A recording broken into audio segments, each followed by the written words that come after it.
తాగొచ్చిర్రు అది వచ్చింది ఇది వచ్చిర్రు అని చెప్పేసి కొద్దిగా న్యూసెన్స్ అయితే వద్దురా అని నేను దాదాపు ఒక అర్ధ గంట వాదించిన వాళ్ళతోటి. నిన్న జరిగేదానికంటే ముందు రోజు వద్దురా పద్ధతి కాదురా అంటే ఏందన్నా ఇట్లా అంటున్నా అన్న అంటే అప్పటి వరకు నాకు తెలియదు. వీడియో పెట్టినాక ఇంటి మీదకి అసలు పద్ధతే కాదురా, అక్క పేరు బదనాం అవుతుంది, రేపు పొద్దున మాట్లాడదామంటే ఈ అందరు ఆవేశంతో పొద్దున మాట్లాడదాం ఏంది అని నేను ఒక్కనే కాదు అందరం కోఆర్డినేషన్ చేసుకొని అక్కడికి వచ్చి అప్పటికి మేము అక్కడ నిరసన బయటికి రా మాట్లాడాలి క్షమాపణ చెప్పాలన్న ఉద్దేశంతో మేము అది చేసినాము. అటాక్ చేద్దాము కొడదామని ఏం కాదు. ఇక పోయిన వెంట ఆవేశంతో ఒక్కరు స్టార్ట్ చేస్తే ఎట్లుంటుంది అన్న సిచ్యువేషన్. ఒక్కరు స్టార్ట్ చేసిర్రు, చేసినాక కొట్టిర్రు, ఏదో కట్టే కన్స్ట్రక్షన్ అయ్యే దగ్గరనో ఎక్కడనో అది కొద్దిగా అది చేసిర్రు. నేను ఈ తరుణంలో ఏం చేసిన అంటే పోయి మాట్లాడదామని చెప్పేసి కుర్చీలు పక్కకు జరుపుకొని లోపలికి పోయే తరుణంలో గన్మెన్లతోటి కూడా నేను చెప్పిన, అయ్యా బ్రదర్ నేను మాట్లాడతా లొల్లి పెట్టడానికి కాదు, వీళ్ళు ఎవ్వరు రారు, నేను ఒక్కనే వస్తా, నా జేబులో ఫోన్ ఉంది అక్కతోటి మాట్లాడిస్తా అని చెప్పేసి ఆ ఉద్దేశంతో నేను పోతున్నా. అక్కడ సుధగాని హరిశంకర్ అన్న ఉన్నాడు, పాపం చాలా మంచోడు అన్న, మాకు ఫ్యామిలీ ఫ్రెండ్ అన్న నువ్వు ఉన్నావు కానీ నేను వస్తాను నా మాట్లాడతా అంటే ఆ సౌండ్లో అర్థమైందో కాలేదో అన్న మంచిగా మాట్లాడుతుండు. లోపలికి పోగానే అన్న ఇట్లా అనగానే అన్ని లోపలికి తీసుకురా అన్నారు. తీసుకొచ్చి నేను మళ్ళన్న లోపల రాగానే మళ్ళీ నా మాట్లాడతా నీతోటి అనగానే నువ్వేంద్రా అబ్బాయి మాట్లాడేది నాతోటి నాతోటి ఏంద్రా అబ్బాయి నువ్వు మాట్లాడేది అని చెప్పి కొట్టిండు. ఇక్కడ కొట్టిండు. స్వెల్లింగ్ అయింది ఉన్నాయేమో స్వెల్లింగ్ ఇక్కడ కొట్టిండు. దాని తర్వాత మాట్లాడదాం నేను మాట్లాడడానికి వచ్చిన, నేను ఉత్తి చేతతో వచ్చిన, నేను దేనికి రాలేదు, ఎవ్వరు రాలేదు, ఒక్కంతోటి మాట్లాడదాం వచ్చి నేను నమ్మకంతో వచ్చినా మాట్లాడతారేమో అని కొట్టకూరు మామ అందరికి చెప్పిన, కొట్టకండి దయచేసి మాట్లాడతాను నేను అని చెప్పిన. ఆయన నువ్వేంద్రాబాయ్ మాట్లాడేది అని చెప్పి కొట్టిండు. కొట్టిన తర్వాత వేరోళ్ళు వచ్చి గొంతు పట్టుకొని ఒకడు బయట తీసుకుపోతుండు, వీపులో కొట్టిర్రు.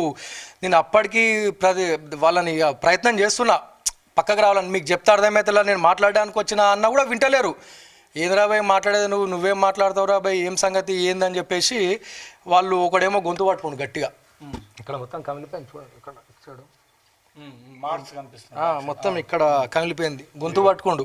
కొద్దిసేపు గొంతు పట్టుకున్నాడు ఒకడు, ఇంకోడేమో ఇక్కడ చెక్క దాంతో ఇట్లా గుద్దిండు. వీడియో ఉంది చూపిస్తాను.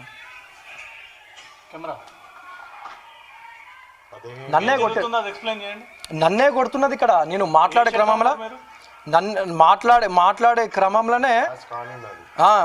మాట్లాడే క్రమంలో పొట్టు కొడుతున్నాడు. లైట్ గ్రీన్ కలర్ షర్ట్ ఉంటుంది, నాది లూజ్ షర్ట్ ఉంటుంది, షర్ట్ కూడా మొత్తం చింపేసిర్రు. నాది ఫేస్ కనపడుతుంది చూడండి.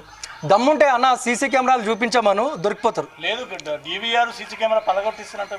అన్న మేము ఎందుకు వలగొడతాం అన్న, డివిఆర్ సీసీ కెమెరా వాళ్ళు వలగొట్టుకుని డ్రామా ఆడుతుర్రు బయటికి 100%. అన్న అక్కడ విక్టిమ్స్ కూడా ఉన్నారు, 100 మంది చెప్తారు, వాళ్ళందరూ అబద్ధం అయితే చెప్పారు కదా, లోపల ఎందుకు తీసుకోవాలి ఏందని.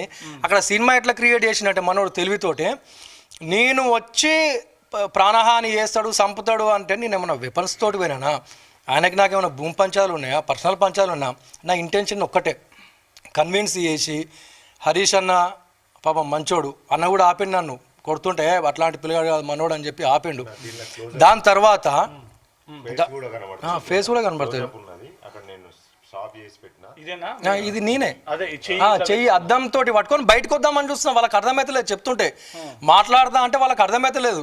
కొట్టే క్రమంలో ప్రాణాలు కాపాడుకోవాలి అన్న, ఎవరెవరో దేంతో కొడుతుండ్రు. అది కూడా ఎప్పుడు వచ్చినా అంటే ఒకడు వచ్చి నా కాలు పట్టుకొని సుత్తతోటి కొట్టిండు అన్న, ఐరన్ హ్యామర్ తోటి కొట్టిండు. ఇక్కడ నడవడానికి నాకు ఇంత స్వెల్లింగ్ ఉన్నది, నడవడానికి అయితలేదు నాకు.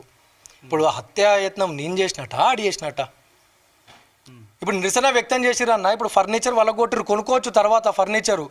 ఇప్పుడు కాలుకి ఇబ్బంది అయింది, రేపు నడవస్తో నడవరాదో ఎట్లా మరి. ఇప్పుడు ఇక్కడ కొట్టిరు. ఓకే, ఈ ఇష్యూలా ఓపెన్ ఫైర్ ఎందుకు చేయాల్సి వచ్చింది గన్మెన్ సెక్యూరిటీ అనే అత్యుత్సాహం అన్న, అది అంతే. అందులో ఓపెన్ ఫైర్ చేయవలసిన అవసరం లేదు. వాళ్ళు కూడా ఎక్కడోళ్ళు అక్కడ వెళ్ళిపోతున్నారు, నన్ను లోపల తీసుకోమని కొద్దిగా ఒక 5 నిమిషాలు ఓపిక పడితే వెళ్ళిపోతుండే. లేదంటే నేను లోపల సుజిత్ మాట్లాడుతుండు ఏం లొల్లి పెట్టకురా అంటే లొల్లే కాకపోతుండే అన్న, నేను మాట్లాడే ఉద్దేశంతో పోతుండే. నాతోటి నేను బయటకు వచ్చి ఒకసారి నేను మాట్లాడుతా అంటే అయ్యేపోతుండే. వాళ్ళు లోపల ఈయననేమో ఫైరింగ్ చేస్తుండు ఒక ఆయనే. మళ్ళీ మనోడు ఏమని చెప్తుండు, ఇంత పెద్ద జోక్ అంటే డిక్షనరీలో అబద్ధం అంటే ఫస్ట్ మల్లన్న పేరే వస్తుంది. నేనంట ఆయన గన్ను గుంజుకొని ఈయనకి అటాక్ చేస్తుండంట. మరి ఈ గన్ ఎక్కడిది? బయట అక్కడ మా వాళ్ళ మీద ఫైరింగ్ చేస్తుర్రు, వీళ్ళు 15 మంది నన్ను ఫైరింగ్ చేస్తుర్రు. నేను పోడే కొడుతురు ఇక గన్ను గుంచుకుంటా అంటే ఆయనకు పెడతా అంటే అరే ఏం అబద్ధాలు రా భయ్ గంతగనం అబద్ధాలు ఆడి ఏంది అబద్ధాలు ఆడి